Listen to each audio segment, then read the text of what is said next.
Simiclərdən danışdıq, başa düşdük ki, bizim monolitrisimiz yox imiş. Mənə elə gəlir ki, bu terminlər o qədər həyatımıza girib ki, biz bəzən bunları yəni yanlış yerlərdə istifadə edirik. Belə dava, dalaş, bir də gördüm qablar sınır, stəkanlar uçur. Məsələn, gəlib danışırsan ki, tutaq ki, dünən yıxıldım, O da sənə daha pis şey danışır. Mən dünən balkondan düşdüm.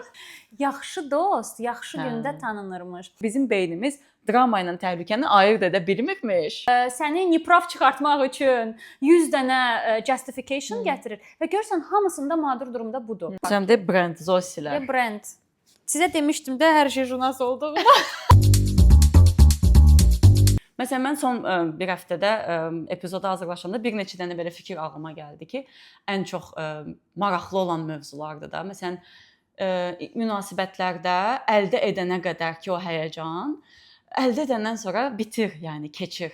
Həyəcan başlayır azalmağa və biz əslində son epizodda da danışdığımız kimi o sehirli olmaq məsələsi, həmin o münasibətlərdə sirli olmaq qalmışdı bu arada. Sirli olmaq məsələsi və bunu da neyroelmdə mənə maraqlıdır ki, necə açıqlanır.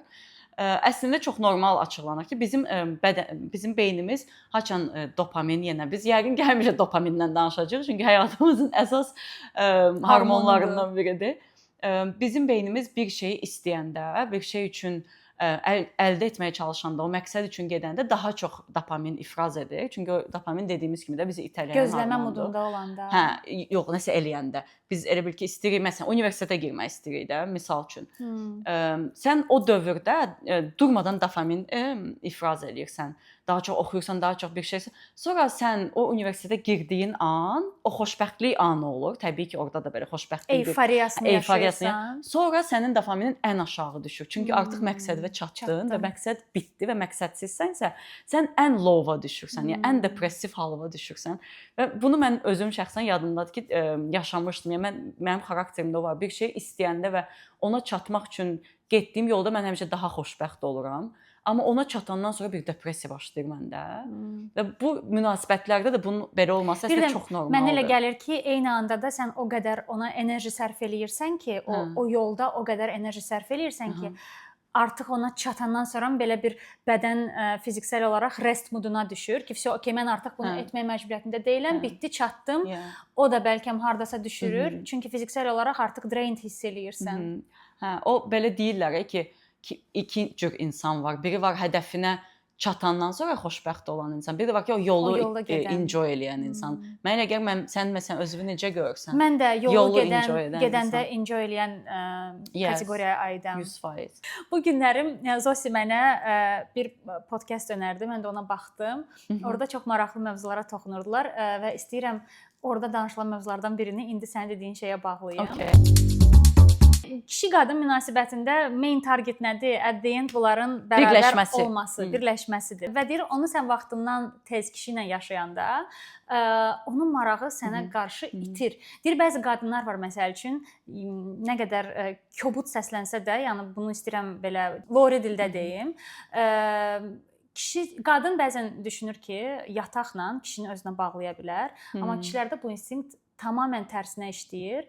Onlar o sən dediyin o gözləmədə daha çox dopamin ifraz edirlər və ondan daha çox zövq alırlar. Qadın onunla olandan sonra ona daha çox bağlanır.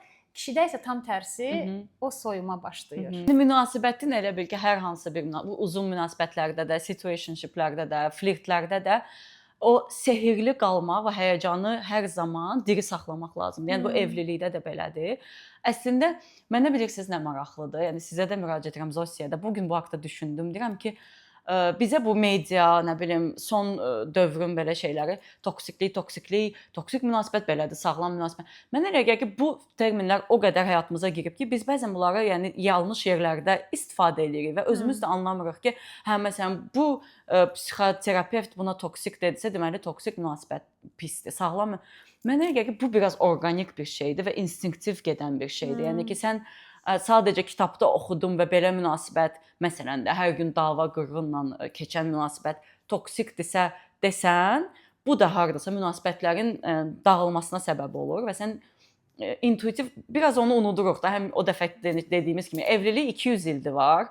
Bu münasibətlərə termin vermək son 30 ildir var. Amma buna qədər bütün dövrlərdə bütün insanlar arasında bu münasibətlər olur. Yenə də necəsə instinktimizə də güvənməliyik, yəni. Yeah. Məsələn, toksik bəlkə həmişə pis deyil. Onu deyəcəkdim. Onu Məsələn, deməyə çalışıram. bəzən elə olur ki, dalaşırsan partnyorundan. Hamı ancaq ideal bir həyat sürmür ki, partnyorla dalaşmaq da yaxşı bir temperdir. Mənə elə gəlir olmalıdır. Arada bir o tensionu yaşamaq lazımdır. Bir də o davaların əsnasında mənə elə gəlir insan o içində dolmuş, yığılmış bəzi şeyləri o an söyləyir və o dopamini təzədən regulate edir, yəni düzəldir. Biz məsələn uşaqlıqdan həmişə hamı bunu deyir ki, evdə dava qırğın. Bəlkə də onlar prosta mərclərini qorumağa çalışırmışlar. Biz bunu uşaqlıqda çox daha travmatik xatırlayırıq ki, evdə bütün günü səs-küy. Amma bəlkə də onların o həyəcanı aktiv saxlamaqlarının bir yollarıdır. Çünki həyəcan həqiqətən azaldıqca, dopamin aşağı düşdükcə o münasibət belə getdikcə içində deyirsən biraz toksiklik yaxşıdır. Bəlkə də yaxşı. Yəni mən again bax biz burada statementlarla statement da deyil. Bu fərziyyədir. Mənim fikrim yoxdur. Mən sorğuluyuram bunu. Ha, okey, sən elə gəlməmisən bir konkluziyona. Qələt. Gəlsəm sonra mən quruydum. Bu da Hindistanda pulla cəmaata şey verirdim. Yəni gəlsəm bu gün dolardı. Amma sən Zosi bir dənə söz deyim. Onu çox yaxşı dedin ki, hər şeyə belə bir uclarda yanaşmaq doğrudan da insanı doğrulardan uzaqlaşdırır. Hər şeyə ancaq ağ və yaxud qara demək çox belə düz bir baxış açısıdır da. Ay bu gaslighting, ay bu ghosting. Gaslight elədi, boşanıram. Heç kimi qalmadı ətrafında. Qardaşım, yəni sən bu təbiətimiz var, bizim əcdadlarımızdan gələn bu qanımız axır da bu damarlarda. Yəni onlardan da bir şey alınır. Zodiak var, bunların bir uyum şeyləri var, tərzləri var. O qədər relationship. Numerologiya var, taro ağaç. Bir bax bu sənin üçün xeyirlidir, xeyirsiz. Guys, gördünüz kimi bax biz əyləndirik. Bizi çox ciddi almayın. Çox da ciddiyə almayın. Amma mən görmüşəm məsələn elə münasibətlər ki, tension çox yüksək olub, həmişə belə dava, dalaş, bir də gördün qablar sınır, stəkanlar uçur. Amma sevirlər bir-birlərini və çox xoşbəxtlər. Passion var. Ehtiras var. Bir də məsələn mən bəzən o İtalyan filmlərində də onu görürəm. Məsələn, bir də bəzi regionların, bəzi ölkələrin, qanı qaynayır. Bəzi şeylərin, mədəniyyətlərin daha belə o tensionları daha yüksək olan oğlanlar, qızlar, məsələn, İspan qızlar çox şeydilər. Emotionaldılar. Burada onlara by the way daha çox emotional görürlər Latinoları. Hə, elədirlər də. Və onlar çox qaynar olurlar da. Yəni təbiətcən həm görünüş olaraq, xasiyyət olaraq. İsti ölkələrdə, isti regionlarda deyirlər ki, o belə də qanın qaynayır da günəşin effektindən. Məsələn, Avropada belə soyuq mədəniyyət. Amma bu demək deyil ki, bütün İtalyanlar kişi olaraq hamısı toksikdir və yaxud İspan bütün qadınlar hamısı toksikdir. Yox, yəni eyni zamanda da Azərbaycanlılar. Eyni zamanda məncə biz də belə daha tension sevirik. Bizdə də bir var o. Hə, mən yəqin ki, münasibətlərdə çox belə tension eləyə bilmirəm. O da again bəlkə də ailədən gələn bir belə şeydir də ki, bizdə evdə çox olurdu belə səs-küy. Sən onu sevmirdin. Mən də artıq ona qarşı bir şey, mən səs yüksələndə bir belə bir şey oluram, belə sakitləşmə şeyi. Mən daha çox şeyəm Zosi, məsələn, hiss edirəm ki, bundan sonrakı nöqtədə dava olacaq, yox olacağam yəni. Doğrudan. Otaqdan, küçədəyəmsə başqa yerə gedib. Məndə tantrum olmur. Amma sən niyə? Çünki mənim dilim çox daha acıdır. Mən çox daha zəhərliyəm. Sən travma verməsin, çünki sən yenə dediyin şey, mən onun belə elə yerindən toxunacağam ki, bütün yəni 7 qatından keçəcək. Deməz o şey, deyərəm yəni. Edərəm, deyirəm, edirəm. Deməzdim sən elə eləyirsən. Yox, bilmirsən. Var sən. Sən məncə belə spışqa kimisən də belə. Spışqa kimiyəm, amma o anda elə şeylər deyərəm ki, and I'm not proud of it. O mənim özümdə düzəltməyə çalışdığım bir şeydir. Çünki mən onu çox toksik tapıram. Məncə kakrasdır ki, bu mənim toksik tərəfimdir və heç də yəni o an heç bir şeydə kömək eləmir. Tamam dedik ki, yəni dava, filan, tension anladıq, hamısı yaxşıdır, amma o an o acı dilliyimi heç sevmirəm. Kaş o məndə olmazdı. Mən sənin heç o acı dil tərəfi görməmişəm. Yox, səndən yox. Yox, in generalda davalarda, amma sən mənim 100% görmüsən, milyon faiz acı dil tərəfini. Mən sənin acı dil tərəfini görmüşəm. Məndə o məncə biraz daha belə evildir sənə görə. Sən pure angelsan. Nədir o? Sən orada göyə uçurdacam bu momentdə.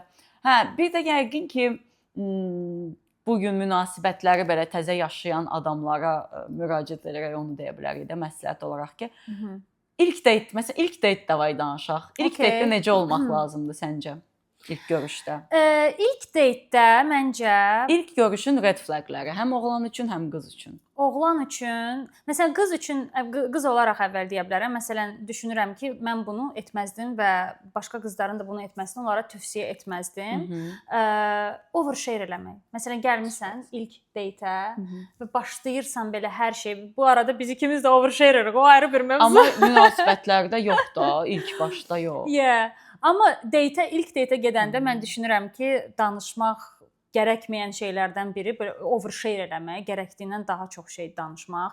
Məncə depressiv mövzulara danışmamaq lazımdır. Var elə adamlar. Və qadınlı, kişili var elə şeylər. Bir də bilsən ilk date'in ən böyük zibili odur ki, o insanlardan ikisindən biri, bəlkə də ikisi də mütləq təzəlikcə kimdənsə ayrılıbdı ya ilk date'ə gəlib də.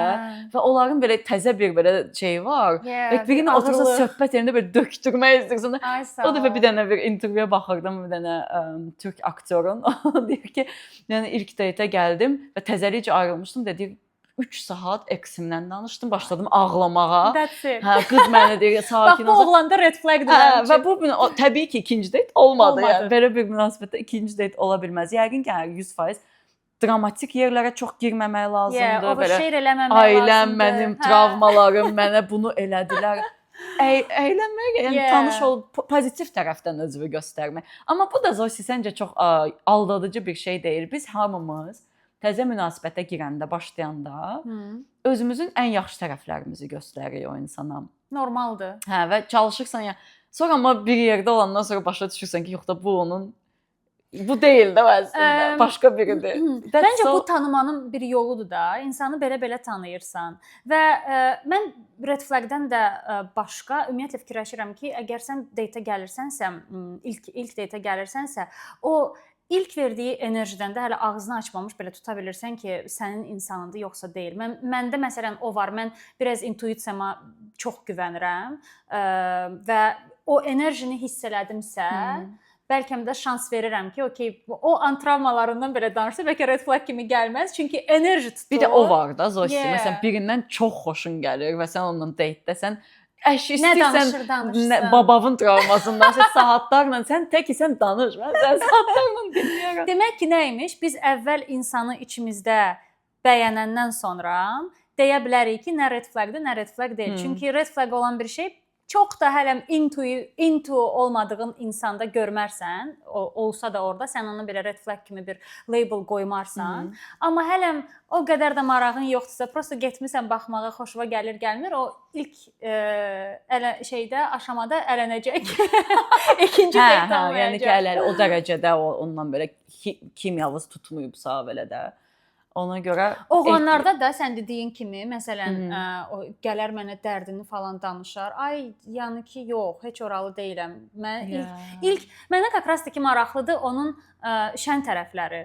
Həmişə belə məni necə güldürür, məni necə əyləndirəcək, necə zarafat eləyəcək, orada məni necə treat eləyəcək.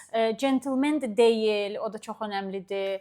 Yəqin ki, ən önəmlisi hər iki tərəf özünü cool və göstərir ki, hə, mən sənin üçün ölmürəm. Bir də bax indi ağlıma nə gəldi? Məsələn, mənə elə gəlir ki, bu həm qızlara, həm də oğlanlara aiddir. İlk datedə öz mənfilərindən danışmayacaqsan.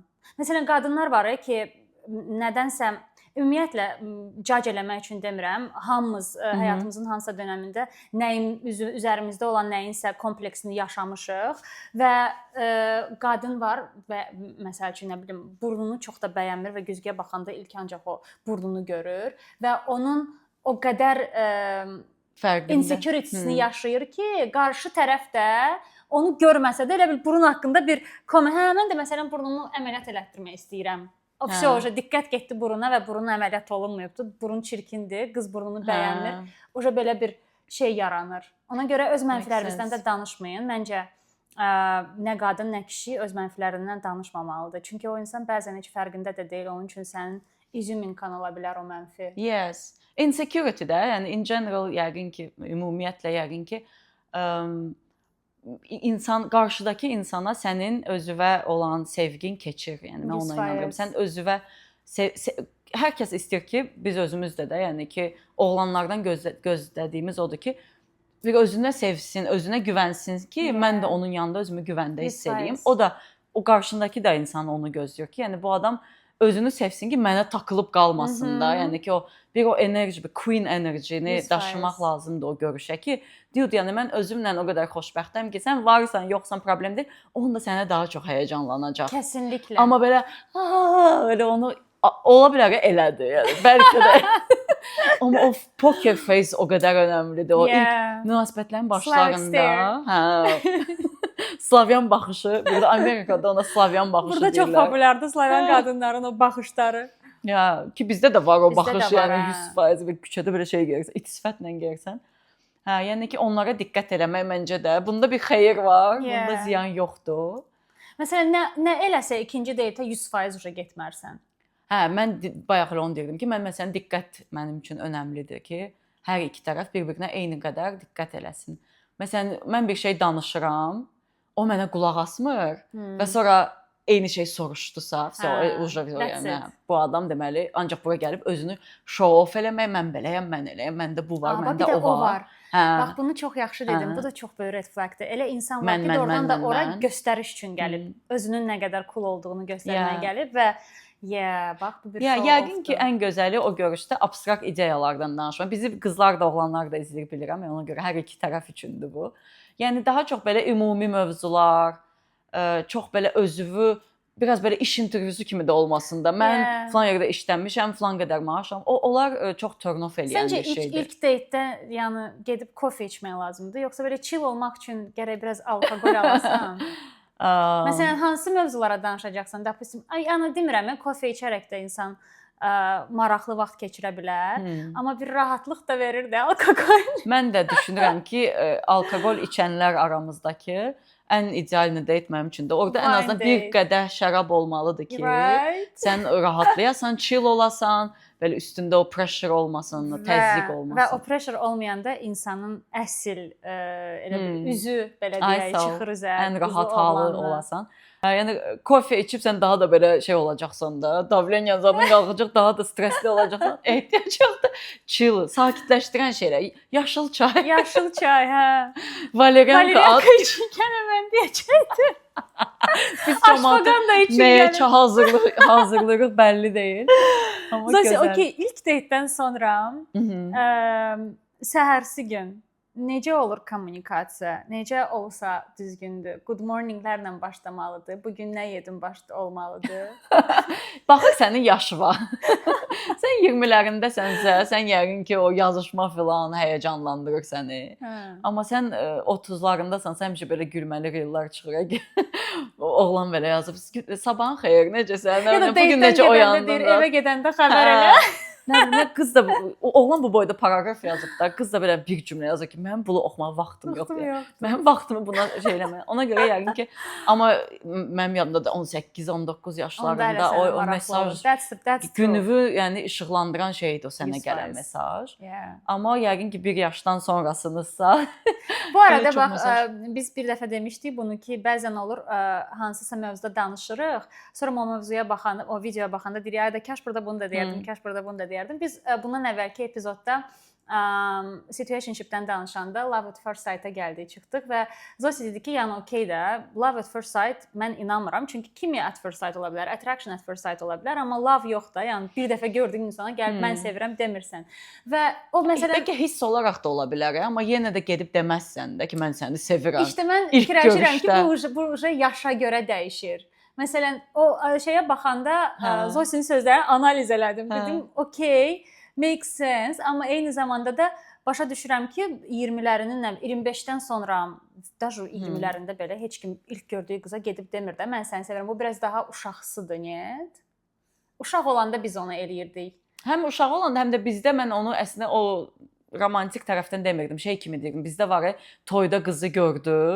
Fikrim ciddidir də, yəni anında bir get bir kofe iç, bir söhbət et. Kofe yox, wine iç. 6 ay bu adamı tanı, sonra fikrin ciddi olsun da. Yəni artıq mən onu nəzərdə tutarım. O biraz şeydir də, Azərbaycanda o marriage nə deyirlər ona?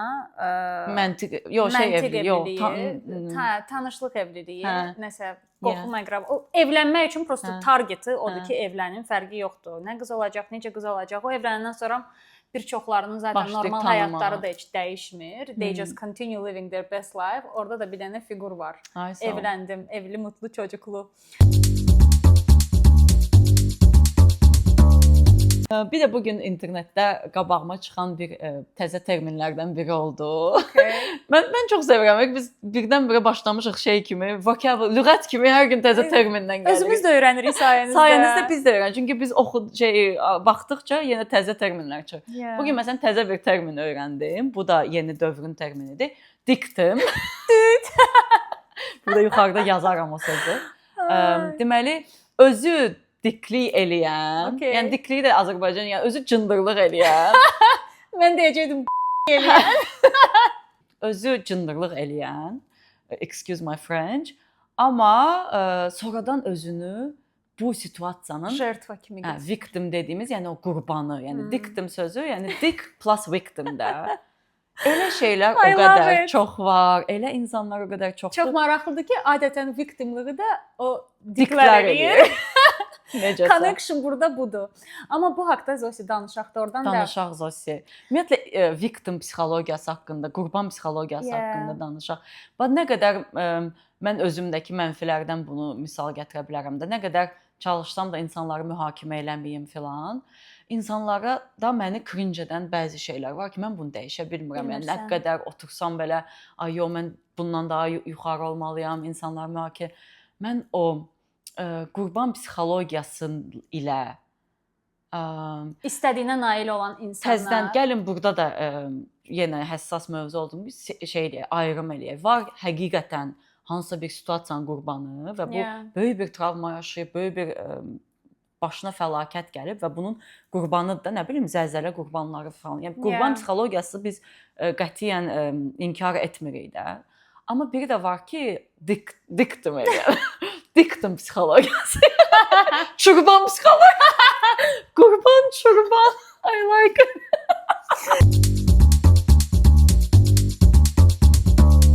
Mənə elə gəlir bu patternu çözən insanlar o istədiyimə belə nail olacağam. Görür ki, bu pattern işləyir. Bu arada bunun da bir back story'si var. Ona birazdan qayıtmaq istəyirəm. Amma ümumiyyətlə victimlarda belə bir şey var ki, eləyir bax sən dediyin pisliyi. Eyni zamanda o narsist insanlarda əsasən bu arada olur.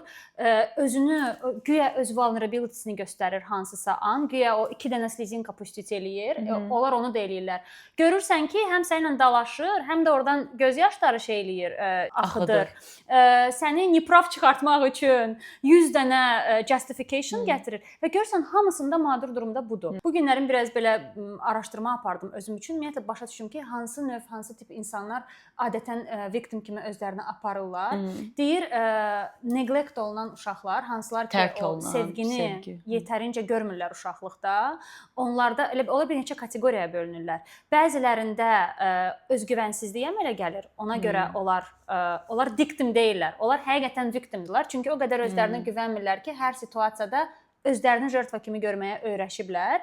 Elə də insanlar var ki, görürlər ki, ancaq onlara o sevgi verilmir, допустим.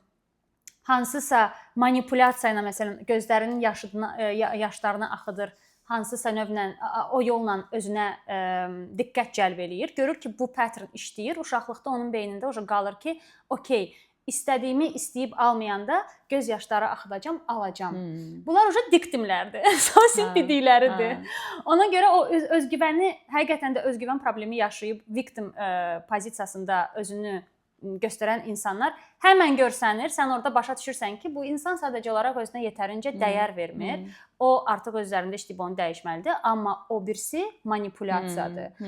O birisi insan, o həm narsistdir, özündə heç vaxt səhv görməyəndir, istədiyinə, ay baxın, hamı məni tərk elədi, ay baxın, hamı pisdir, mən yaxşıyam, mən burada belə elədim, onlar mənə belə elədi.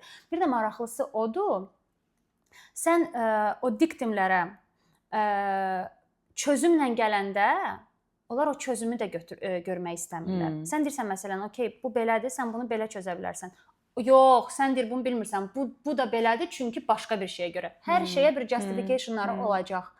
Liş bu istədiyinə nail olsun, liş bu özündə o mən burada nəyisə səhv elədimi boynuna almasın. Niyə bu biraz narsist psixologiyasına yaxındır? Hər nədirsə bilmirəm. Bax mən məsələn sən danışdıqca fikirləşdim ki, mən də yəqin ki, uşaqlıqda tam tərsi bir özüm üçün nəticəyə varmışam ki, okey, nə bilim, bu pisdir, o pisdir, mən bu vəziyyətdən necəsə bəlkə də mən də neglected olmuşam hansısa bir formada və düşünmüşəm ki, mənim heç kəs bu dəqiqə mənim köməyimə gəlmirsə, mənim tək özüm varam və mən özümü hər situasiyada özüm çıxartmalıyam o situasiyadan. Və məndə də bu tam tərsi o cür bir xarakteri formalaşdırıb ki, mən məsələn problemi olanda heç kəs bunu bilmir. Nə bilim, ən pis günümdə belə, yəni anama belə bunu danışmaram da. Çünki elə bilirəm ki, mən qorumalıyam, özümü qorumalıyam, hamını qorumalıyam, başqalarına ancaq belə də o bizim danışdığımız o qəhrəman obrazı olmalıyam və problemimi heç kəsdən danışmamalıyam. Mənə gəlir bu onun o biri ucudur deyə.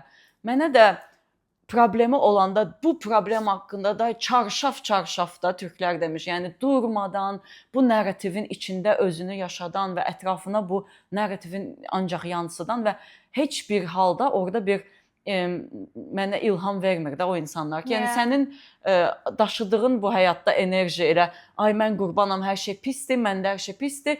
Bunu yəni faydan nə oldu da özünə və ətrafındakilara da biraz göstər ki, okey, mənim başıma 1000 dənə şey gəlir, mən bundan gülə bilirəm. Mən öz travmalarıma belə biz ola bilər ki, biz travmalarımızı belə yıxılıb yerdə gülək də. Yəni ki, başımıza gələn hansısa bir çox pis şey bir saat əvvəl o başımıza gələ bilər, amma bir saat sonra biz ona gülə-gülə necəsə həyatda qalırıq. Ümumiyyətlə ona inanıram ki, qadınlar mentally daha güclüdür və bizim içimizdə onsuz da... Amma bəzi kişilər də çox güclüdür deyək. Bəzi bütün kişilərin xətrinə dəyməyək. Artıq belə. Genel olaraq ümumiyyətlə psixologiyaya yenə yaslansa, doğrudan da elə bir psixoloq deyiləm, bu arada elə bir oxuduqlarımızı paylaşırıq. Dost məclisi. Elə bilin dost məclisidir bura. Exactly. Amma doğrudan da psixoloji bir background var bunda ki, qadınlarda ümumiyyətlə o heroic personality daha yüksəkdir və hər qadının içində o hero hansısa bir an özünü biruzə verir. Materinski instinktdir də, o analıq instinktidir. Bəlkə də odur, düz deyirsən. Mən ətrafımda məsələn indi sən danışdıqca düşünürəm, neçə dənə qadın tanıyıram sənin dediyin patternı yaşayan, heç tanımıram. Amma erkək desən? Çox. Çarşaf. Vardır ya, yok qadın da var. Bir dəqiqə, biraz düşününcə o victim. Victim. Var.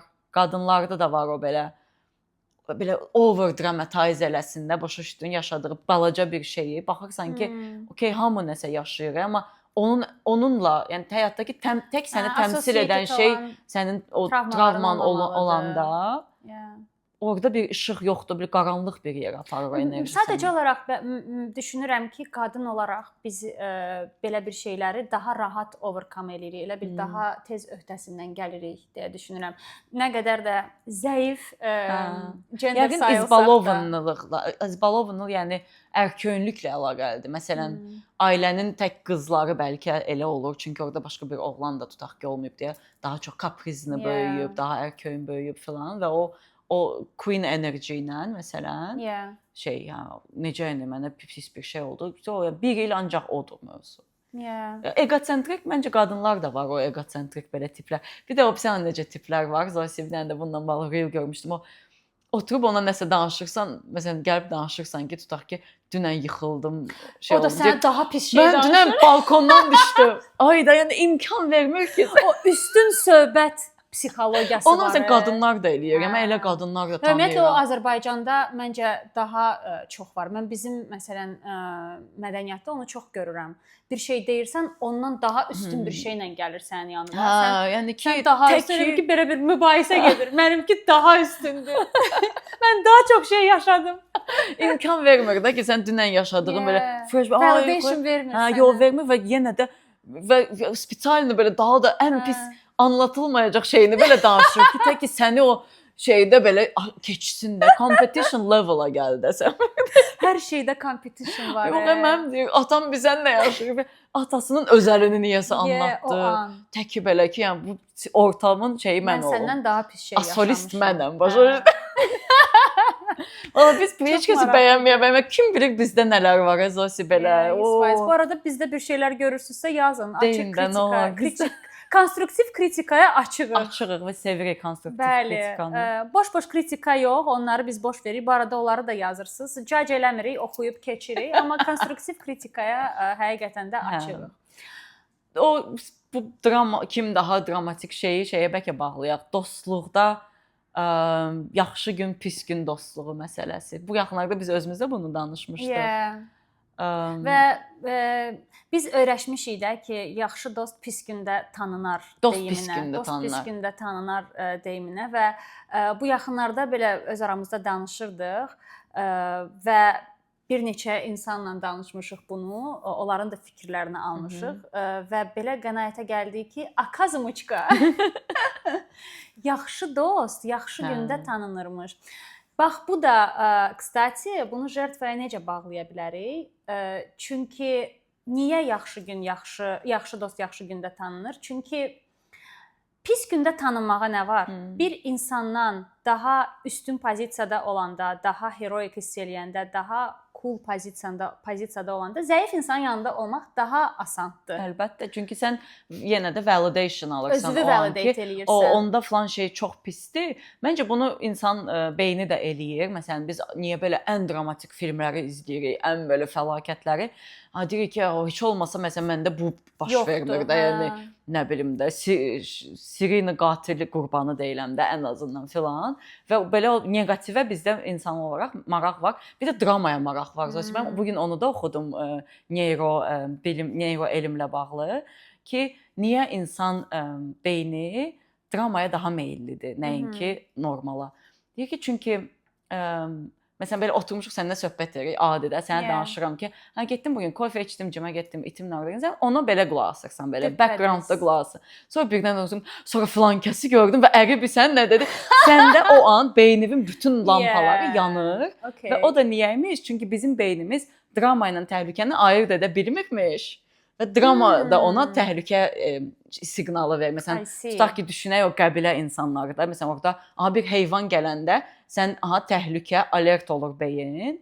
Və niyəsə bizim beynimiz onu ayırd edə gecəyə qədər inkişaf eləməyib deyə. Məsələn, mən sənə gəlib danışıram. Filan kəsin dedi, bacısı boşandı. O eyni o heyvan görəndə olan alertlikdə olur. Və biz ona görə drama eləyirik. Amma həm də excitement olur axı. Hə də, amma o alertlik, adrenalin rəşi olur bizdə. Adrenalin və kortizol yüksəlir, stres və adrenalin hormonu yüksəlir. Biz deyirik, sonra nə oldu? Sonra nə oldu? Yəni ona görə çox da belə şey də deyə bilmirəm ki, like biz dramatik insanlarıq da. Yəni dramanı sevirik, qardaşım. Yox, amma elə də insanlar var da ki, həqiqətən də sənin yaxşı günündə yedirəmiyor. Ondan bəslənir, dramadan bəslənir, belə neqativdən bəslənən insanlar şəxsən mən də tanımışam bu həyatda. Və sən demiş də, yəni ki, pis bir şey olanda içində o hardasa sevinir də ki, okey, bu pis şey bu dəqiqə onun başına gəldi, nə yaxşı mənim başıma gəlmədi. Bu da bir insani survival instinktidir. Deep inside, bu pis insanlıq deyil. Bu deep inside doğrudan da beyin deyir ki, normaldır da. Bir də mənə elə gəlir ki, Zosi, bir insanı, bir dostu elə bir dərəcədə sevməlisən ki, yəni true love-dan danışıram da, yəni öz ailən kimi. Məsələn, bu dediklərimiz normal bacı-qardaş, bacı-bacı, yəni ailə üzvləri ilə götürsən. Məsələn, düşün ki, hansısa relativinin başına gəlir, o excitement-i yaşamırsan. Həqiqətən də həm yaxşı günündə, həm pis günündə yanında olursan. Çünki sən onları o qədər sevirsən. Mənə elə gəlir o yaxşı dost da imенно odur da. Sən hansı leveldə sevməlisən ki, insanı onun yaxşı gününə də onun qədər sevinəsən. Mən məsələn bir dənə rəfiqəm var Bakıda. O özü balıq bürcüdür və daha emosionaldır da. Mən də heç o qədər daha soyuğam.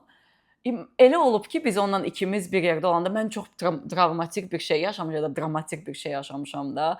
Amma mən xarakterim şeydi deyə. O ağlayıb. O oturub ayda günlərlə indi mən onu sakitləşdirirəm ki, Günüş vallahi mən yaxşıyam. Yox, sən niyə bunu yaşadın deyir və məndən çox üzülür də. Ürəyim gedir. Dostluq budur ya. Yəni odur. Sənin dramı var. Görür ki, sən pis olmamısan, o yenə də pis olur ki, yox, sən bunu necə yaşadın?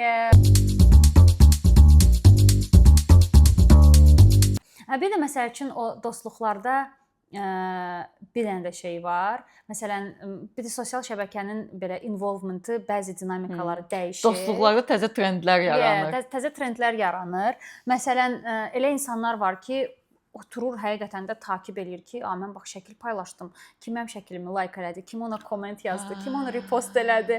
Onlar üçün çox önəmlidir də və ona həqiqətən də çox böyük belə invest eləyirlər. Onlar üçün çox önəmlidir ki. Mən burada iki iki tərəf var da. Bir tərəf var ki, deyir ki, mən məsələn kimsə mənim şeylərimi like eləmədisə, deməli mənim əsl dostum deyil. Deməli mənim success-imə sevinmir ki, məni like eləmir. Sən nə düşünürsən məsələn bu haqqda? Mən ümumiyyətlə o fikri bir obligation kimi görürəm. Əgər kimsə məndən yaxın dostum məsələn, kimsə məndən nəsə gözləyirsə və bəzən mən nəsə like eləməyə də bilərəm. Mənə elə gəlir ki, by default like eləmək də, yəni da çox belə primitiv bir approach kimi gəlir. Sən mənim şəklimi like eləmədin, sən ora komment yazmadın, sən bunu repost eləmədin.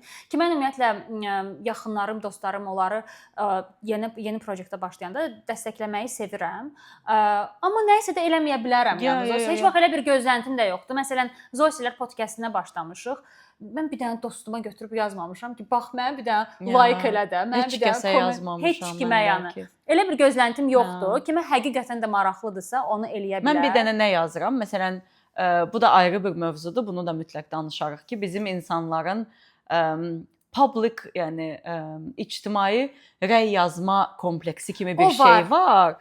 Və ona görə məsələn hiss edirəm ki, çox insan daha çox mənə DM-ə yazır hisslərini, uzun-uzun belə paragraf. Mən bir dənə o mənə artıq belə uzun vaxt ayırıb yazanlara yazıram ki, zəhmət olmasa bunu emoji formasında da olsa YouTube-da kommentə, ürək kommenti göndər. Səncə niyə var Zosi o kompleks? Bir dənə gəl o birisini bağlayaq, buna keçək də. O dostluq məsələsində mən də bu mövzuda 100% Zosi kimi düşünürəm. Çünki qabağıma belə o reellər çıxır, hardakı təzə bir trend var idi bu yaxınlarda ki, deyirlər o reellərdə belə qızışdırırlar da bu dostluqlarda şey ki, deyirlər ki, sən təzə proyektə başlamısan və hamı like edir, amma ən yaxın dostların like eləmir. Deməli onlar sənin yaxşı gün dostların deyil deyə bir narrativ eləyirlər. Mən burada da düşünürəm ki, okey, bəlkə bu yaxşı gün dostudur deyil, orası sorğulanır, amma eyni zamanda da gözləntiyə girən dost da mənim gözümdə sorğulanır. Yəni əgər sən bir proyekt eləyəndə oturub güdəcəksən ki, bu mənim dostum like elədisə mənim dostumdur deyil.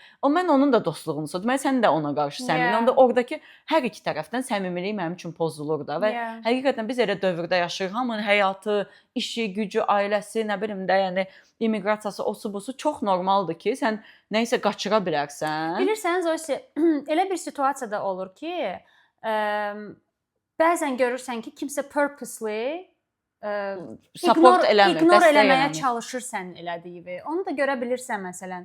Və yaxud səninlə danışıqlarında belə onu görə bilirsən. Mən konkret indiki proyektimizdən danışmıram. Mənim çox proyektlərim olubdu və Bakıda belə mənim biznesim olanda mən onu hiss eləmişəm ki, məsələn, o içindəki belə bir qıvılcım icazə vermir ona.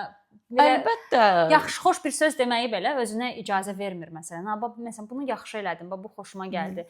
Çox şükür mənim buradakı dostlarım çox dəstək eləyir mənə və heç birindən də heç nə gözləmirəm, honestly. Yəni səmimi qəlbdən deyirəm, həqiqətən gözləmirəm. Eləyirlərsə nə mutlu bana. Amma elə bir gözləntim yoxdur. Amma var elə dostlar ki, həqiqətən də o içindəki İbinaşka icazə vermir onlara support eləməyə. O da var. Mənə də o belə çox qəribə gəlir ki, çünki bu çox paylanan bir şeydir. Yəni sən o yaxşı enerjini ötürsən, yaxşı enerji alırsan, amma again ola da bilər ki, mənim bəzi mövzularda belə invalidliklərim var da. Ola da bilər ki, həqiqətən də görməmişəm və o adam da onu düşünürsə, mən məsələn orada da empati görürəm ki, bəlkə bu adam da amma sən dediyin present real life-da da sən görür ki, sən nə sevsən və good luck demirsən, o başqa məsələ. Yəqin ki, elə şeylər də olur. Bir də istəyirəm öz fikrimi deyəsən. Bax, məsələn, çox yaxşı vurğuladın ki, bəzi insanlar doğrudan da onun kompleksini yaşayır ki, publicly comment yazmırlar. Nə YouTube-da, nə Instagram-da, nə başqa hansısa bir platformada. Bu niyə var? Məsələn, niyə bəzi insanlar səncə yazmır publicly comment? Nəyin kompleksidir bu? Mənim fikrimcə, mən bunu bizim ümumiyyətlə təhsil sistemimizə bağlayacağam. Mənə elə gəlir ki, Azərbaycandakı təhsil sistemi, at least yəni biz və bizdən sonrakı nəsilləri böyüdən təhsil sistemi insanların kritik düşünmə bacarığını inkişaf etdirən bir təhsil sistemi deyil. Bizə fikir bildirməyi öyrətmirlər. Yəni biz tam tərsi, biz əlimizi qaldıranda müəllimlər deyir, sus müəllim danışır, sən danışma müəllim danışır, sən danışma. Və biz danışmağa, yəni mən məsələn bundan sonra Türkiyədə də təhsil almışam, İtaliyada təhsil almışam və görmüşəm ki, məndə hələ də o kompleks var idi. Mən hələ də belə fikrimi bildirməməyə çalışırdım çünki müəllim danışır. Hətta yadımdadır ki, universitetdə müəllim gələndə istədim ayağa qalxım da. Yəni çünki bizdə o öyrəşib baxıram ki, hamı oturub yeməyini, yəni kofesini içən, nə bilim də burnunu fırtıldadan, yəni o qədər insanlar rahatdır və müəllimi hətta məsələn onun sonra şeyini yaşadım ki, tutaq ki, müəllim 10 dəqiqə gecikdi dərsə və biz bir sinif gözlədik onu 10 dəqiqə. 10 dəqiqədən 1 dəqiqə keçdi və müəllim gəldi və bütün sinif dedi ki, "Bəs siz gecikmisiniz, biz dərsi cancel eləyirik də." Mənim yəni o Azərbaycandakı o Sovet müəllimləri hiyerarxiyası ilə mən düşündüm ki, bunu Bakıda eləmək olardı. Yəni sразу ABL-in görüşünə mən pedagogda oxuyurdum. Srazу yəni səni ABL-dən görüşə göndərərdilər də. O rahatlıq və azadlıq bizdə yoxdur. Adicə küçə sorğularına Zosi baxırsan da türklər necə bəhbəhlə ağız dolusu danışırlar çünki onların təhsil sistemi. Niderland. Yəni ay sağ ol. Nə bilim bizim adamlar yəni o mampasıdan bəllidir. Namuslu ailə, namuslu ailə. Buyur yəni. Gəldi deyirəm, namuslu ailə. Critical düşünmə, critical özünü ifadə eləmə bacarığı bizdə biraz o şey amma eyni zamanda da kompleks oradan gəlir. Onu görmüşəm ki, o neqativ kommentlər var, haterlar. Belə yazırlar, üşənmirlər, ərinmirlər. Mənə elə gəlir ki, imенно Azərbaycanda deməyim, bu post-sovetdə görürəm, genel görürəm. Даже genel deməyim, imенно post-sovetdə görürəm. Məsələn, burada çünki sən görürsən ki, normal akkauntlarda belə çox böyük visibility olmayan akkauntlarda, lokallarda mən görürəm, girirsən ki, o qədər yaxşı şeylər yazırlar. Hamı yazır, hamı özünü ifadə eləyir. Gorgeous, gözəl, whatever da, yəni öz fikrini ifadə eləyir. Azərbaycanda sən onu görə bilmirsən və rus blogerlərə də girəndə, məsələn, alqoritm qabağıma çıxanda, girib kommentləri oxuyanda görürəm ki, 70% neqativdir. Neqativ fikri bildirməyə heç kim kompleks yaşamır. Belə başqalarını xait eləməyə, pis bir şeyə hamının diqqətini cəlb eləməyə ona kompleksləri yoxdur. Amma o iki kəlmə xoş söz demək onlara batır elə bil. Yəni publicly fikir bildirmək bizim üçün çətin gəlir. Niyəsə?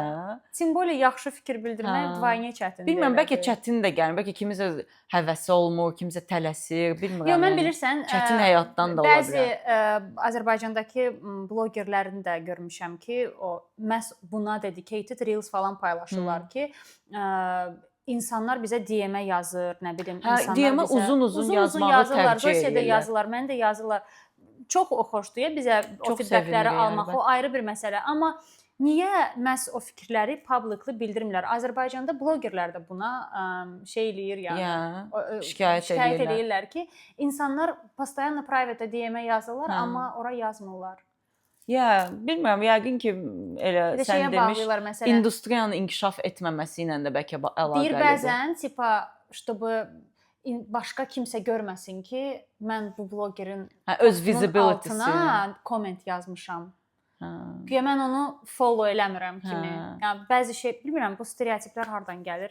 Yenə də cəmaətdir də. Bax görürsüz fırlandıq hər rəngdə. Yenə cəmaət nə deyir ki, bu feministlərin şeyinə baxırsa, o deməli pozuldu. Yes, ona görə DM-ə yazır. Fikir bildirməkdə rahatdır. Amma başqaları tərəfindən mühakimə olmaqdan çox qorxurlar. Ona görə də fikirlərini DM-ə yazırlar. Amma mən inanıram ki, industriya inkişaf etdikcə, məsələn bizdə podkast industriyası nə yaxşı ki, çox getdikcə çoxalır, artsın, yəni. Nə qədər çox industriya olsa, o qədər insanlar da YouTube-a girməyə öyrəşir. Mənə elə gəlir ki, çox insanın heç YouTube accountu belə yoxdur. Çünki heç ağlına da gəlmir də ki, girib orada şərh yazacağam ya da şərh oxuyacağam. Girib baxır, çıxır, girib telefonundan məsələn link onu götürür YouTube-a, baxır, çıxır da. Ona görə bizdə biraz industriyada zəif inkişaf edir və bunun da ən böyük səbəbi odur ki, biz çox dilli millətik. Bizim müsbət tərəfimiz bizim mənfimizə işləyir. Çünki biz rus dilində çox böyük əksəriyyətimiz fluentdir. Türk dilində fluent deyə biz o YouTube-ları tükətirik deyə özümüzün öz industriyamızı inkişaf etdirmirik. Öz Ola mediamız bilər. zəifliyir. Ola bilər.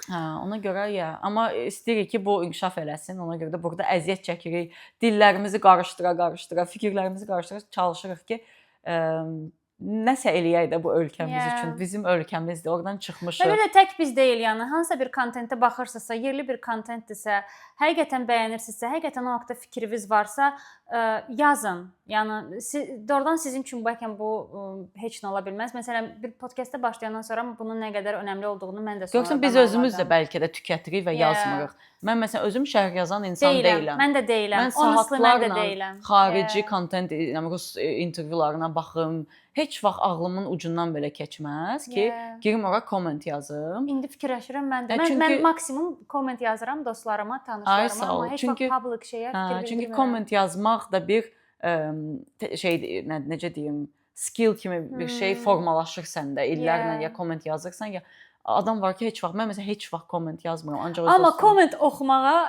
ürəyim gedir prosta. Mən məsələn heç komment oxumuram. Məsələn hansısa videoya baxıram, Instagramda, Reels'da falan çıxır qabağıma, maraqlı. YouTube'da yox. Mən ümumiyyətlə çox YouTube yəni tükəticisi deyiləm. Konkret bir şeylər üçün gedirəm YouTube'a. Baxdığım konkret insanlar var. Yəni kommentlərini oxumuram honestly. Amma məsələn Instagramda Reels falan qabağıma çıxanda o gülməli bir video special çıxır qabağıma. Girirsən ki, kommentlər ondan da gülməlidir. Ürəyim gedir komment oxumağa. O bəzi videolar var. Sən o videoya baxanda başa düşürsən ki, kommentlərə girmək lazımdır. Mən buna baxıram ki, mən gedim o kommentləri oxuyub zövq alım da. Yəni xüsusilə mən məsələn rusların ürəyim gedir də. O rusların belə sarkastik qara yumorları var belə ki. Çox gözəldir. Dəhşətli. Türklərdə də o çox yaxşıdır, inkişaf eləyir. Tak ki belə, biz yəqin ki bu dəyişimi hamıdan gözləməkdən əvvəl yəqin ki özümüz bu dəyişimi eləməliyik. Mən sabahdan etibarən publicly comment yazmağı normallaşdıracağam özüm üçün. Bax görürsüz, danışa əslində biz özümüz üçün də nəyisə realize eləyirik də. Yəni ki gözəl bir şeydir ki, əvvəl başqalarını düşünürsən, mən özüm necəyəm görsən bu mövzuda. İndi başa düşdüm ki, özüm eləmirəm. Podkastın axırında biz tərtəmiz belə hər şeyimizi analiz edib bitirib çıxacağıq belə. Psixoterapiya. Ülvi insanlar olacağıq. Kaş. Nadqanalaya keçək. Nadqanalaya keçək. Bir daha bunu xatırladaq ki, biz belə bir saytdan istifadə edirik. Öz Instagram səhifəmizdə, onu da aşağıdan tapa bilərsiniz. Hekayə paylaşırıq ki, anonim şəkildə bu mövzularda, bizim danışdığımız aşağı-yuxarı mövzularda sizə nəsə maraqlıdırsa, yazın, biz onu burada müzakirə edək, bir yerdə danışaq və indi Zosi oradan bir şərh bir neçə sual və story gəlibdi. Bəzilərini səsləndirəcəyik. Bu çox maraqlıdır, ona görə bundan başlayacağam. Bir nəfər yazıbdı ki, ailə institusional mövcudiyyət kimi dağılırmı? Amerikadakı ən populyar ailə modeli haqqında bilmək maraqlı olardı. Biz bu sualı oxuyandan sonra təbii ki, getdik, araşdırdıq ki, burada özümüzdən heç bir Amerika açmayaq. Ona görə Amerikada Amerika açmayaq. Ay sağ ol. Və maraqlı belə bəzi faktlarla qarşılaşdıq. Amerikada 1960-larda böyük yetişkin insanların evlənmə faizi %70-lərdə imiş və bugünkü faizlərə baxdığımızda görə bilirik ki, bugün cütlüklərin evlənmə faizi 40-lardan aşağılara düşüb. Yəni böyük bir shift var əslində. Və bu amma əslində o demək deyil ki, ailə məfhumu yox olur. Bu o deməkdir ki, ailə modelləri əvvəl tək model idisə, 2 nəfər evləndi və bildiyimiz bu ailə modeli.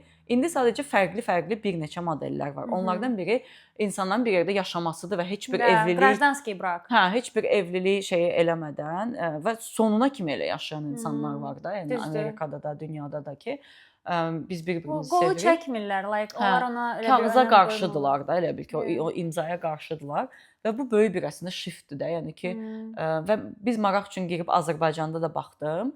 Azərbaycanda günü bugün yenə o 70%-dədir. Yəni evlənən insanlar sayı hələ də bizdə o ənənəvi evliliklər davam eləyir. Və Amerikada bir yerdə yaşayan insanlar, evlənmədən yaşayan insanlar faizi hardasa 10%-dir. Deməli 40% evlənir, 10% bir yerdə yaşayan couplelardır. 50% prosta. Geri qalan 50% prosta single'dır və single həyatını yaşayır da, situationshipdən situationa. Bəli. Azərbaycanda amma 70% evlənir, 0,3% şeydə rəsmi məlumatlara görə təbii ki, daha çox ola bilər. Bir yerdə yaşayan insanlar var. Yəni 1%-in altındadır. Əslində çox minimal bir şeydir. Çox minimaldır. Çünki bizdə biraz o şey hələ Məncə bir 10 ildən sonra o qalxacaq zosi deyə düşünürəm. İnanıram ki, 10 il hələ o daha da tez ola bilər. Daha da tez ola bilər. Amma ümumiyyətlə institut бракосочетания распадается o dildə demək daha asan olacaq. Və ümumiyyətlə bir çox institutların hardasa dağıldığını və hansısa leveldə prosta shift olduğunu görürük. Tək evlilik deyil məncə, təhsilin də artıq institutu dəyişir. Biz görürük ki, artıq insanlar sadəcə olaraq 1-2 il ərzində özlərinə yeni bir skilli mənimsəyib elə bir karyer qura bilərlər ki, artıq təhsilin bir o qədər önəmi qalmır. Unless sən məsəl üçün həkim olmaq istəyirsən və yaxud injiner olmaq istəyirsən, hansı ki, həqiqətən də o skillları sənin üçün yəni alman lazımdır. Amma məsəl üçün bu dəqiqə IT və yaxud hər hansı bir sahə, dizayn, meditsinanı çıxsaq əgər, meditsina ilə yanaşı hüququ çıxsaq məsələn ki, hüquq da hal-hazırda yəni gedir o yola tərəf gedir. Çünki çox soft skill tələb eləyən bir qurumdur və artıq soft skillları sən internetin sayəsində ala bilirsən. Məsələn, ChatGPT-nin köməyi ilə artıq sən bəzi şeyləri özün eləyə bilirsən. Amma yenə də mən orada məsələn diplomsuz bir hakimin mənim qərarımı vermə. Mənə elə gəlir ki, o həmişə qalacaq bir şeydir. Çünki orada qətillər var, yəni orada bir instituta ehtiyac həmişə olacaq. Amma eyni zamanda ona qatılıram. Bəzi strukturlarda ona hər zaman ehtiyac olacaq. O hakim dediyin insana hər zaman ehtiyac olacaq. Amma eyni zamanda advokatlar var, hansılar ki, məsələn, çox nə bilim immiqrasiya işi ilə məşğul olurlar. Daha belə paralegal deyirlər. Paralegallardır. Paralegal olmasan belə biraz beynin işləyirsə, mənə elə gəlir ki, girib özün bəzi şeyləri artıq resurslar o qədər genişdir ki, eləyə bilirsən. Amma lisenziyan olmasa sən o işi görə bilməzsən də. Özün üçün eləyə bilirsən. Hə, insan özü üçün eləyə bilirsən. Başqasına kömək eləmək üçün də eləyə bilərsən. Bəzi şeyləri artıq eləyə bilirsən. Hə, sən dediyin kimi artıq istədiyin peşəni, o skillları tələb eləməyən istədiyin peşəni 2, maksimum 3 ilə artıq mənimsəyə bilirsən. Ona görə hər şey shift eləyir elə bil. Mən məsələn öz adıma bunu deyə bilərəm ki, universiteti bitirməyimdən nə bilim neçə il keçibsə və nə qədər il Amerikada ən az 9 il işləmişəm də. Və o 9 ildə bir nəfər məndən diplom istəməyib ki, mən öz ixtisasım üzərinə işləmişəm. Yəni ona rağmen heç vaxt heç kəs səndən diplom istəmir. Sadəcə CV burada bəhs eləyir və CV və təbii ki, özünü necə tanıtdığın və gördüyün iş. Yəni ki, diplom biraz yavaş-yavaş. Azərbaycanda hələ də istəyirlər amma. Azərbaycanda hər şey istəyirlər. Diplomundan şeyinə nə bilim də attestatına, doğum şəhadətnaməsi, doğum şeyə zada da nə bilim. Bundan bizdə əmək məcəlləsi, əmək kitabçası. Mənim Azərbaycanda əmək kitabçam var idi. Hə, mənim də var idi. Yəni ki, bizdə biraz daha hələ də o Sovetdən qalan yəqin ki, o şey davam edir. Burada LinkedIn profile, resume, düz deyirsən. Artıq burada heç kim diplom diplom qalmayıb. Evliliklərə yəni qayıtsaq, Azərbaycanda məsələn Zosidə iki epizod öncəsində demişdik ki, Azərbaycanda evlilik şeyləri, boşanmalar artıb. Məsələn, onun da statistikasına baxdım bugün ki, 2025-də 48.000 adam evlənib və 2025-də 20 neçə min adam boşanıb. Yəni hardasa təxminən 40 neçə faizidir. Yəni 50%-dən aşağıdır, amma yəni yarısına qədər. Bir dəqiqə, 40 neçə min? 48.000, 25.000 də deyəsən 25.000 deyil, 20 neçə min. Tipa 40%-dən biraz çox da. Hə, yəni ki, Bakıda belədir. Bu shift də var, yəni bizdə də bu evlilik şeyində fərq budur yəqin ki. Və mənə gəlir bəlkə bu da səbəblərdən biridir ki, insanlar hal-hazırda evlilik, ailə qurmağa çox da can atmırlar. Çünki o qədər experience-lar görürlər ki, hamının həyatında kimsə var ki, evlənir, bir ildən sonra boşanır. Ona görə artıq insanlar mənə gəlir bu fikirdən belə yayınırlar, qorxurlar və artıq qızlar belə hansısa leveldə istəmirlər. Ni to что alınmır, istəmirlər belə evlənmək. O qədər qız var ki, həqiqətən deyirlər ki, gül kimi işləyirəm, işim var, gücüm var, yaşayıram, özümü təmin edirəm. Nəyimə lazım?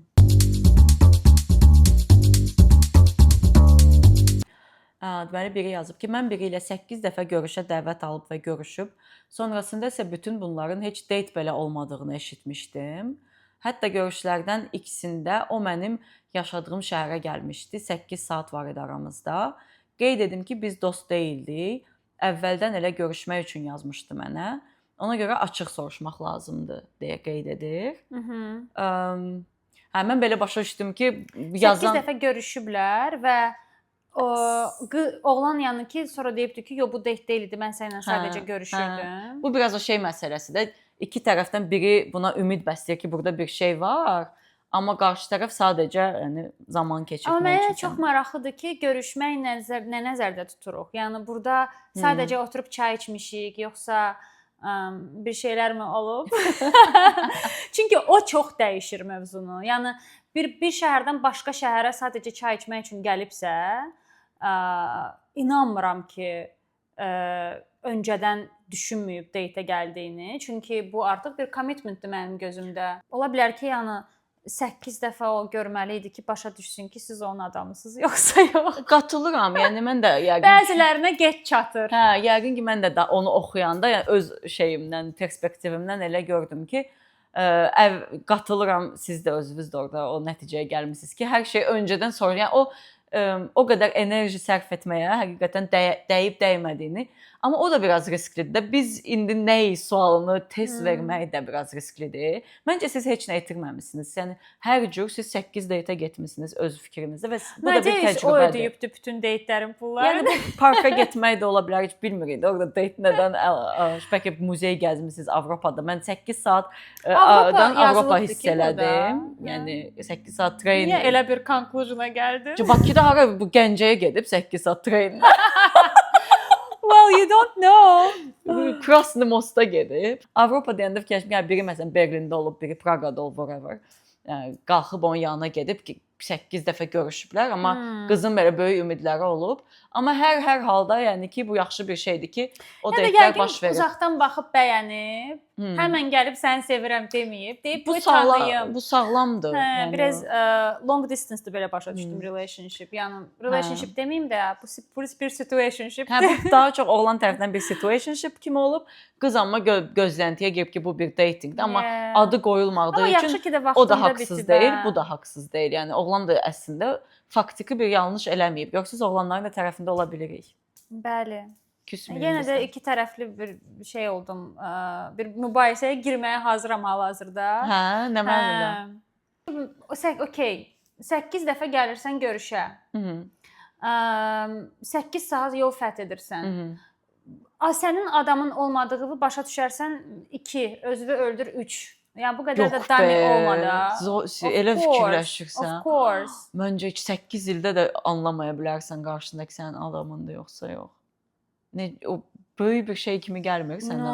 Niyə 8 ildə necə başa düşmürsən ki, bu sənin adamın deyil? Sən özünü də tapmamış ola bilərsən də o 8 ildə və sən 8 il sonra çox fərqli yerdən özünü tapıb anlaya bilərsən ki, heç soulmate-in bəlkə də bu deyilmiş. Mən ona qatılmıram Zosi. 8 il yaşayıb birdən anlayır. Məncə 8 il yaşaya da bilirsən ki, 30 il sonra. Onlar day one-dan bilirlər ki, bu bunun adamı deyil. Yəni mən inanmıram ki, 2 il mənim adamım idi, 3-cü il mənim adamım deyil. Bəs overgrow odur da Zosi. Sən özün başqa adama çevrilə bilərsən 8 il sonra. Heç o səni tanımaz. Amma bu 8 date-də yəni ki 8 date içində overgrow yaşadı. 2-3-dən sonra başa düşmədi ki, mənim üçün çox az olardı bir adamdan qərar verməyə ki, mən sevgilim. Mən yəni ki düşünürəm ki, bir oğlan, bəlkə bu oğlandı yazan, bəlkə qız gəlib 8 saat. O da ola bilər, Yəni çox suallarım var. Biraz şeydir ya. Mən burada bir detal alıb sonra fikir bildirmək istəyərdim. Sən də məsələn 8 date bəs eləyər bir adamla qərar verməyə? Yox. Mənə heç vaxt eləməz. Yox. Ən az bir il bu adamı tanımalı. Amma 8 date 8 gün belə ola bilər, Zosi. Düşün 8 gün sonra sevgili olmaq is too early. Amma yenə də deyirəm, məndə o hiss varsa əgər day one-dan Ondan sonra elə bil ki, mən ona şans verib baxa bilərəm ki, it's going somewhere or not. Amma o yoxdursa, mən date 2 də olmaz yəni. 8 dəfə boşuna date-ə getmərəm yəni. Ya marağım varsa gedirəm ikinci, üçüncü, dördüncü date-ə, whatever, uje artıq başa düşürəm ki, bu mənim insanımdır, burada bir şans var. Ya da mən ikinci date-ə ümumiyyətlə getmirəm. Mən məsələn Zosi kimi deyir, məndə də biraz daha şeydir. Uzun müddət sonra mən görə bilərəm ki, oh my god da.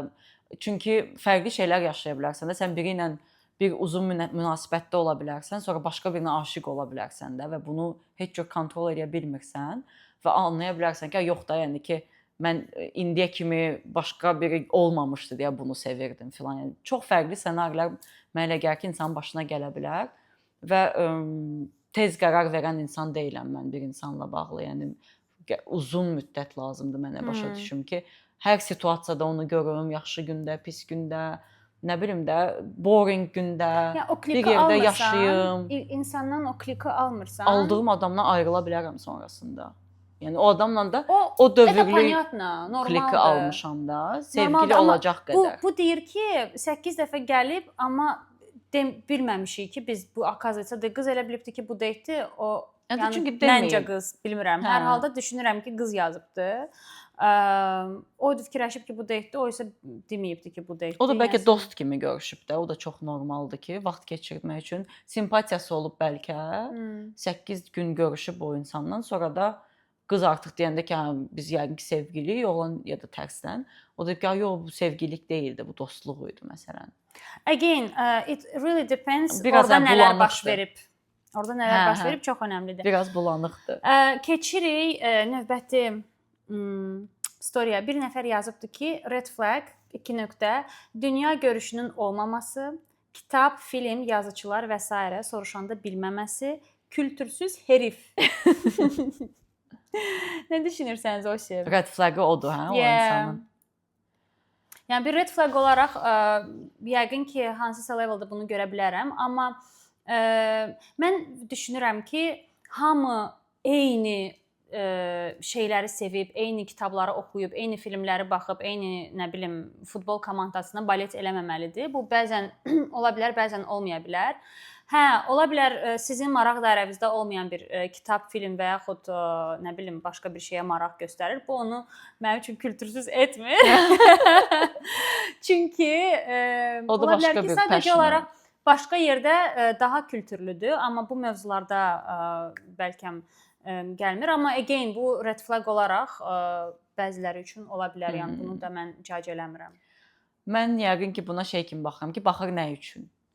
Yəni commitment və ciddi münasibət üçün belə bir şeyi sorğulasaydım, mənim üçün bu 100% red flag olardı. Yəni mənim üçün red flag olmaz deyə sadəcə mən o adamlara attracted oluram. Yəni mənim sevdiyim filmləri sevirsə, mənim xoşladığım kodları xoşlayırsa, mənim xoşladığım şairlərdən təsirlənirsə, musiqi zövqümüz oxşuyursa, bu mənim ki, həyatımın nə bilim 70% bu şeylərdir yəqin ki. Çünki xoşlayıram belə evdə oturum, ancaq bunları eləyim və mənim üçün həyat bunlardan çox ibarətdir.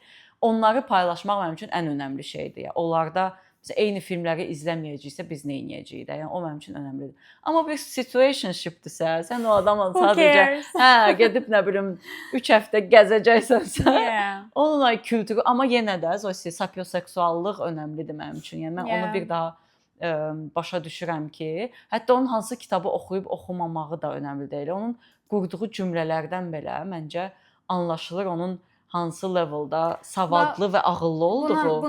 Buna mən tamamilə qatılıram. Yəni 10 dənə kitabı, Kafkanı oxumuş da ola bilər. Biri ola bilər ki, desin ki, mən Kafka oxumuşam, onu oxumuşam, bunu oxumuşam. Amma onun qurduğu cümlələrdən sən görürsən ki, bunun içi nə qədər boşdur.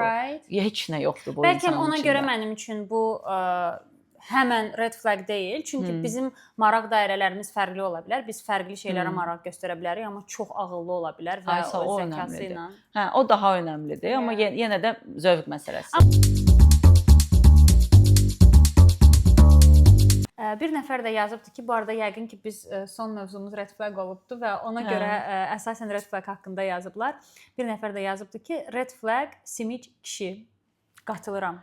Simic insan sevmirəm mən Mən də, Zosi. Yəni mən də. qadını, kişisi, Heç şeyi, fərqi yoxdur. yaşlısı, Simic cavanı. insan özdə tək pul deyil. Məsələn, simic insanlar var ki, kompliment eləməyə simicdir, nə bilim, nəyinsə şeir eləməyə simicdir. Ancaq Bax indi sən elə dedin, mənim fikrim qarışdı. Denən. Mən fikirləşdim ki, mən də deməli bəzi şeylərdə simicəm.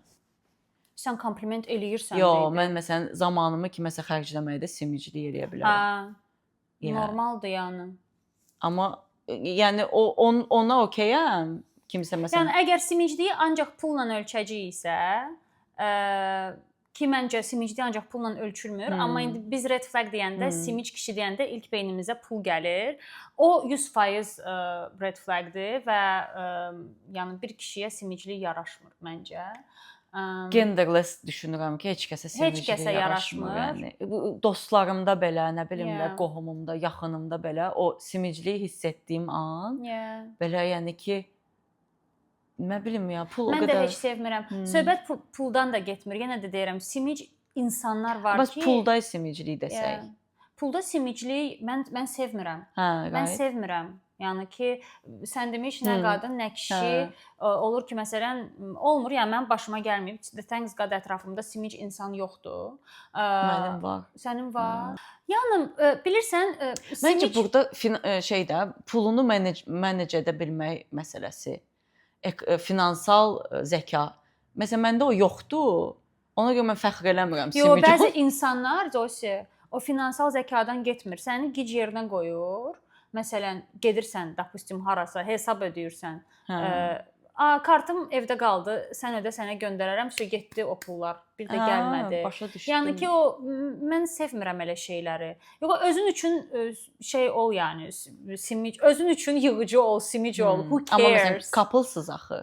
O mənada bax da. Mən heç vaxt simic bir oğlanla, kişi ilə ola bilmərəm. Mənə elə gəlir ki, burada da şey məsələsi var da. Var belə pulunu yığıb sonra nəsə edən adamlar və baxırsan ki, o daha çox şey elədi. Var mənim kimi, məsələn, mən bu mövzuda savadsızam da. Pul necə manage olunur, onu yaxşı bacarmıram. Savadım çatmır. Açıq deyə bilərəm. Yəni mənim kimi belə də simic deyirəm falan, amma sonra axırda qalırsan ki, mən pullarımı boş şeylərə xərclədim. Onu da sevmirəm. Mən görmüşəm ki, məsələn, o simic insanlar amma simic adam qabağa getdi. Çox düpbədüz həyat yaşayırlar. Aldı, maşınını dəyişdi. Yəni ki, çox düz həyat yaşayırlar. Məsələn, mən o dövrdə nə bilim, kefimi çəkirəm, gedirəm, gəzirəm, tozuram, görürəm, o getdi bir dənə deyir, görüb aparacaqsan, biraz da yaşa da. Yəni mən biraz məsəl üçün də simic insanlar deyəndə bir kofta xoşuma gəlir, let's say. Məni o an xoşbəxt eləyəcək, özümü geyinəcəm, cool hiss eləyəcəm, gedərəm onu alaram. Simic insan deyər ki, yox, mən gedim lütfü onun 5 tık aşağısını alım. Özünü biraz hansı leveldə sevməməkdir məncə. Yəni ki, ancaq yığmağa odaqlı. Koftada çox qatıla bilmədim, çünki o da zövq məsələsidir. Zosi kimsə var ki, məsələn, o koftaya o pulu vermək də ona absurd gəlir də. Simiclikdən deyil də şeydən, yəni niyə mən bir parçaya dəyərindən çox verim, çünki bu tutaq ki, brenddir də, başa düşdün. Onu simiclikdən eləmir ondan da getmir.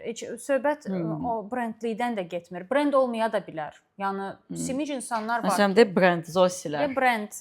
Sizə demişdim də hər şey jurnalist olduğunu. Bundan sonra sizə fan koftalarla gələcək. Bundan sonra belədir. Yəni ki, qızıl orta yenə deyək də. Yəni ki, çox belə simic. Mən məsələn özüm simic bir insandan eləyə bilməzdim, çünki məndə də o heç yoxdur. 100% mən də. Amma ki, bir istəyərdim ki, bir pulunu manage edə bilən biri ilə olum. Çox arzulayardım onu ki, bilir ki, bu savingə getdi. O mənə belə çox savadlı insan enerjisi verir. Ümumiyyətlə, yəqin ki, relationshipdə 2 nəfərdən biri elə olmalıdır. Yəni o birində bu boşluq varsa, o birisində o boşluğun olmaması arzulayarım. Amma simiclik dərəcəsində deyil. Niyə simic olaq? Yox, mani savadımızı artıraq. Finansal savad. Görürsüz, yaxşı ki siz bizə bu sualı yazdınız. Dərdimiz açıldı. Mən bu dəqiqə şey oldu. Nələr danışdıq? Emosiya keçirdirəm. Emosiyadan emosiya gəlirəm ki, mənim niyə pul savadım bu qədər düşükdür, yəni. O qədər gic kitablar oxuyacağam. Spreadsheet. problem ondadır da. Mən bu həyatı belə hedonist kafa ilə yaşayıram ki, carpe diem, carpe money. Carpe money. Yoxdur. Carpe money. Money, Növbəti money, dəfə money, money. tişörtə carpe money edəcəm. Simiclərdən danışdıq. Başa düşdük ki, bizim açıldı. money literacy'miz yox imiş. Bugünkü epizod çox şey oldu ya, belə özümüzə güzgü tutduq. Biraz Nəysə, simic pislədik, olmaq pislədik. qərarına gəldik.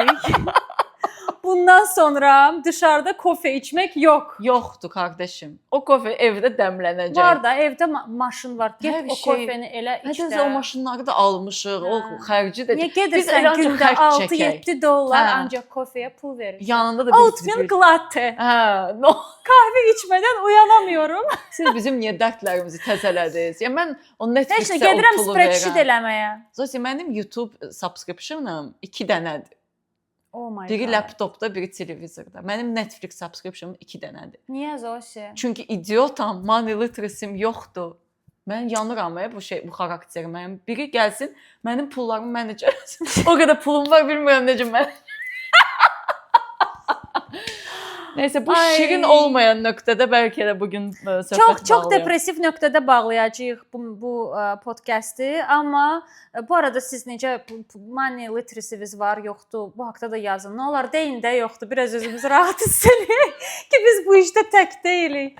Yəni ki biraz yazın o barədə də. İmpulsiv alış-verişlər eləyirsiniz, eləmirsiniz. İmpulsiv kofelər alırsınız, almırsınız. Bir gün elə olur ki, mən həm kofe alıram dışarıdan, həm də çay alıram. Az evdə çay yoxdur. Gəl evdə dəmlə iç də. Və sizə biz başa sala bilmərik ki, Amerikada bu şeylər necə bahadır. bahadır. Nə qədər xərclərimiz olur və mənasız şeylər. Nəysə. Əsəbləşdik, nəysə. Əsəbləşdik. O Carpe money bundan sonra. Çox sağ olun bizə baxdığınız üçün. Sizin bütün bu mövzular haqqında hansı ən yaxın idi? Bütün komplekslərinizi atın bir qırağa, ora bir komment yazın. Yazın, Çox siz də xahiş yazın. edirik.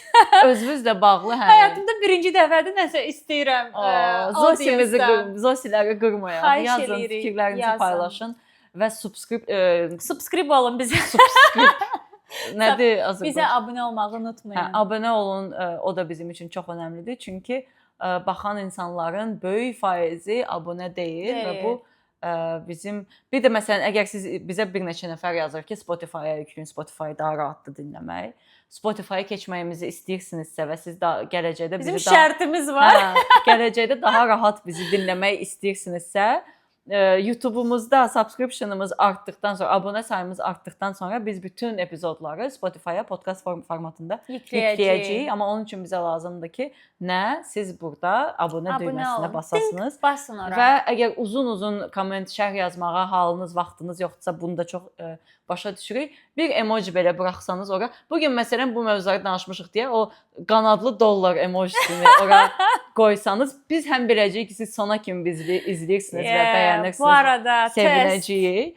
Həm də ki, bizim engagement rate'imiz artacaq sayənizdə. Bəli. Çox sağ olun ki, izləyirsiniz. Çox sağ olun.